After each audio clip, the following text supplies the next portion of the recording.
Hello, cheers, happy fall. I have to come on here and admit that I have been wrong about some brands over the past year, and I'm here to come clean and talk about brands that I was just dead wrong on, brands that I was maybe picking up at the beginning of this year but are now dead to me, brands that I'm now being a lot more pickier with, and brands that I underestimated that I need to maybe reconsider picking up more often. That's what we are going over today. If you like reseller content and videos like this, be sure to give this video a big old thumbs up. And if you haven't already, subscribe to the YouTube channel. Okay, let's dive in. All right, so my favorite category, brands that are now dead to me. I have 6 brands, well actually, like 8 brands, but 6 brands that I want to go over.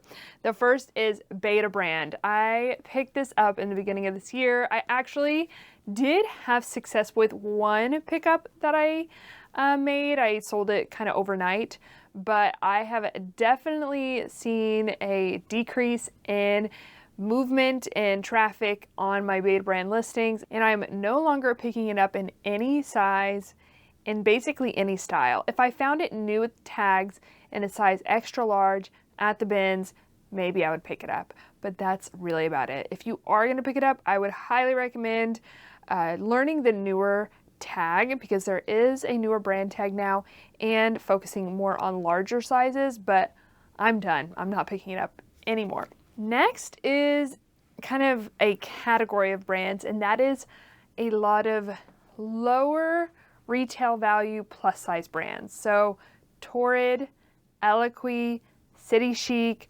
Lane Bryant. I am no longer picking these up basically at all.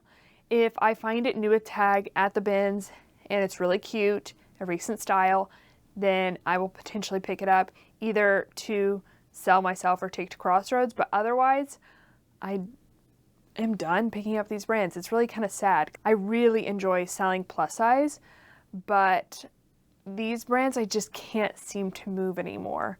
And if I do move them, they're for a much lower price point. So, yep, no longer picking that up. Okay, next on the list had a really quick rise and a quick fall from grace for me at least, and that is Draper James, which is Reese Witherspoon's brand.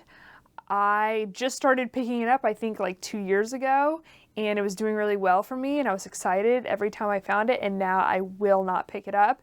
The last time I picked it up was at the bins. It was a larger size, it was a more substantial piece, and it's still sitting in my closet. So I have heard from y'all that Draper James is now being sold at Kohl's or something like that, but yeah, I will not be picking up Draper James anymore. Okay, the next one on the list is a brand that many of y'all are probably don't pick up anymore anyway, but there were a couple styles that I was really bullish about, and that brand is J brand. J brand doesn't even exist anymore, but I used to really enjoy picking up the J brand and Natasha style. In fact, I would scour the internet and buy it through online arbitrage, but I am having a really hard time moving it nowadays. And I used to also pick up J brand maternity, but I am not picking up either of those styles anymore, and I just basically don't pick up anything J brand at all. So if you've heard me say those two things in the past year, that has definitely changed for me. I no longer pick them up. I've definitely seen a decrease in desirability and traffic and sell-through rate on those styles and in J brand in general. Okay, another brand that I am just no longer going to pick up, and I actually picked it up quite recently at a regular Goodwill, is Joules, and the brand is Joules. I come across this brand pretty frequently now, and I never ever pick it up. It doesn't retail for a lot. It doesn't have a good sell-through rate. It's a British brand, kind of similar to Boden, and you'll know I do like Boden, but it's coming up later on this list. And yeah, I think I really liked picking it up because my mom likes this brand, but I'm no longer picking it up at all. And if I were to pick it up, it would have to be a larger size, really substantial piece at the bins. But yeah, I'm not going to, and in really excellent condition. But yeah, skipping on Joules from now on. And last on the list is a brand that I used to love to pick up. It had a really good ASP, sold at places like Revolve and Shopbop.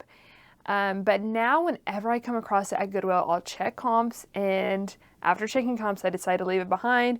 It's also, I rarely find it in very good condition. And that brand is Young, Fabulous, and Broke. If I found, again, new tag, recent style at the bins, I would pick it up. But a lot of Young, Fabulous, and Broke that I come across, 99% of it, it's just not worth picking up anymore. So now, just for my own mental estimation when I'm at Goodwill and need to make quick decisions, I'm just skipping. I'm just not even going to consider picking it up unless, again, it's new tags, recent style, and at the Goodwill outlet. There have been a lot of brands that I've relegated to picking up at Goodwill to no longer paying up for and only picking up at the bins. Now, I'm getting even pickier with that moving forward, and that's what I want to talk about next, is brands that I am getting even pickier about. Okay, first on the list is actually a brand I thought about putting in the they're dead to me list. But there are certain pieces by this brand that are still worth picking up. It's getting less and less so these days, and that brand is Billy Reid. I loved finding Billy Reid. I would get so excited finding Billy Reid at the beginning of this year and before. My partner, Matt, who also edits these videos, hi Matt, thank you for editing, this is one of his favorite brands, just personally. And this is a brand that's worn in James Bond movies, etc. It retails for a lot of money, but it no longer performs well, especially, more plainer pieces like button downs, but even sweaters and so forth are getting harder for me to move. And if I can move them, it's for a much lower price point. So I just really pass on a lot of Billy Reid now, which is crazy because it was like a bolo brand for me really not too long ago. So yeah, I'm really, really, really picky with Billy Reid now. I think their outerwear I would pick up, or more substantial pieces, not picking up a lot of Billy Reid. Okay, like I mentioned previously, the next on this list is Boden. I love selling Boden. But because I love selling it so much, I have picked up pieces I really shouldn't have picked up recently and paid up for them as well. And so now I'm getting a lot more boundaried around what I'm willing to pick up from Boden. So my hard rules are size 10 and up in Boden. I really only like selling larger sizes in Boden. I also need to make sure that the belt is attached and that everything that's supposed to be there is there, because that's something I've run into a couple times recently with Boden, and more recent styles. So the newest tag is a bold sans serif font, so I want to really try to pick that one up most, but that really only came out like a year ago. So I'll also pick up the other tag, which is a cursive font, but it's a pointier cursive font. I'll pick that one up too. So, and if I'm gonna pay up for Boden, I need to check comps. And oftentimes with brands like Boden, if I make a rule for myself, hey, you have to check comps, then I am gonna be a lot more selective already because I hate checking comps, like we all do. But checking comps is so, so important, especially with brands that have high variability in styles that do well, and Boden is definitely one of those. Some styles can do really, really well, and some styles will just sit and sit and sit. And it oftentimes, again, comes down to size too. So being a lot more pickier with Boden. Also, I'm gonna be a lot more pickier with COS, C-O-S, which is basically H&M's higher end brand. Some pieces by COS can do really well, sell super fast, and others will just sit forever. And so I'm only picking up newer COS pieces. I'm really focusing on the newer tag, and gonna pass on anything that has the older tag. I was not picking up COS for a long time, and then I started picking up again, and I think I got a little bit too loose with what I was willing to pick up. So going back to being really strict and picky about what I pick up by COS. And then the next brand is one that I have basically picked up everything by this brand when I find it at the bins. And there are very few brands that I can say that about, but I was picking up everything Patagonia at the bins. Now I have made the sad and very informed decision to be pickier with what I pick up by Patagonia. There are certain categories within Patagonia that just don't sell well at all. For instance, leggings are a no from me now. I will not be picking up athletic leggings from Patagonia, especially capri style. There are a whole bunch of styles that I no longer pick up, and so if you want me to do a video on styles I steer clear from, let me know. But older pieces by Patagonia, for instance, I found this pair of floral, like vintage Y2K Patagonia pants that I paid up for at a regular Goodwill that I should not have picked up. They're just sitting and sitting. So things like that I will not be picking up anymore, especially if I'm paying more than $2 for it. And then the last brand, and honestly, this could fall into the brands that are dead to me because I rarely pick it up anymore, but there are definitely instances in which I would. The next brand that I'm being a whole lot pickier with is Ted Baker. And in the past, I would pick up basically anything Ted Baker men's at the bins, but now I'm just really only going to pick up substantial pieces by Ted Baker and recent styles by Ted Baker, and dresses, for instance, that are really unique styles by Ted Baker. And I'm going to force myself to look up comps anytime I pick up Ted Baker. So that also, again, is a good guardrail system because I will naturally just be a whole lot more selective with what I put in my cart by Ted Baker if I'm forcing myself to look up comps. So Ted Baker filed for bankruptcy this year. They shut down all of their stores in the UK and they are like on hiatus. If you go to their website, it says, "We'll see you in the fall." But the fall is here.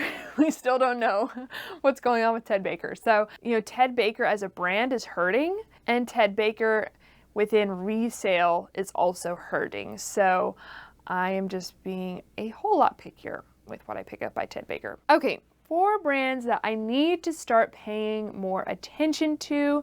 Number 1, and this is one that I've been slowly paying more attention to recently, is Abercrombie & Fitch. I've just had really good experiences selling this brand. It sells quickly, especially when I focus on newer styles, more substantial pieces. Outerwear can do really well by Abercrombie, certain jean styles, and then maxi dresses. Those are kind of the 3 things I'm going to start considering more picking up.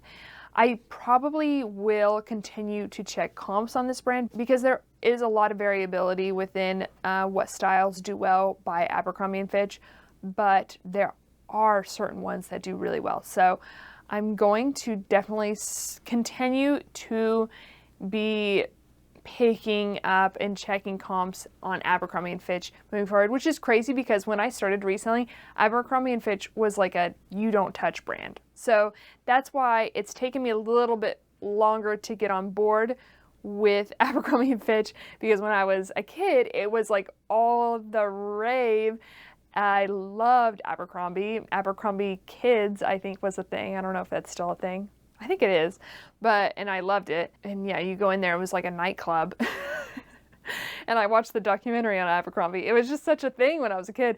And then it became so not a thing, and now it's back. So it's taken me a while to adjust to that. But yeah, Abercrombie is a brand that it's taken me a while to get on board with, but I've had really good luck with it recently. Another brand that I just was on my dead to me list for a long time is Citizens of Humanity, and there are still tons of styles, especially older styles, that I won't even consider picking up, but there are a lot of newer styles that can sell for $100 plus nowadays.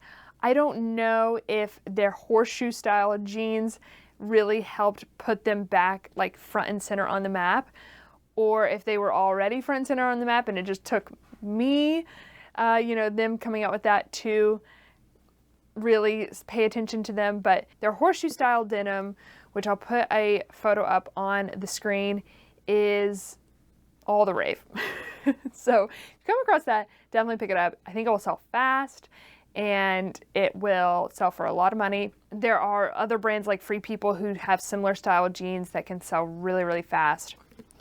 But then also styles like the Ayla jeans and the Miro jeans and others like that can do really well. So it is actually a mission of mine to find a recent style of Citizens of Humanity jeans that I think is going to sell for $100 plus.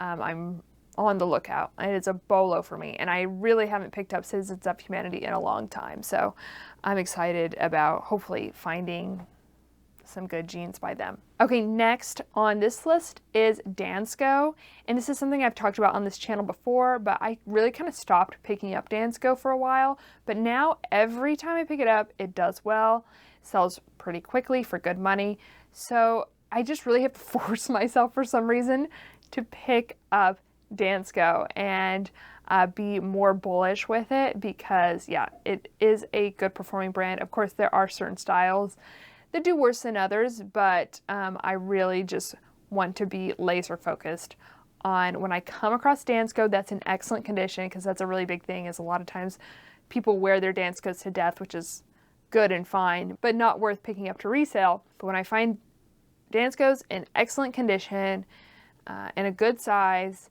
in a more recent style, in a substantial style, then I definitely want to pick it up. And then the last brand I just wanted to talk about is JCrew.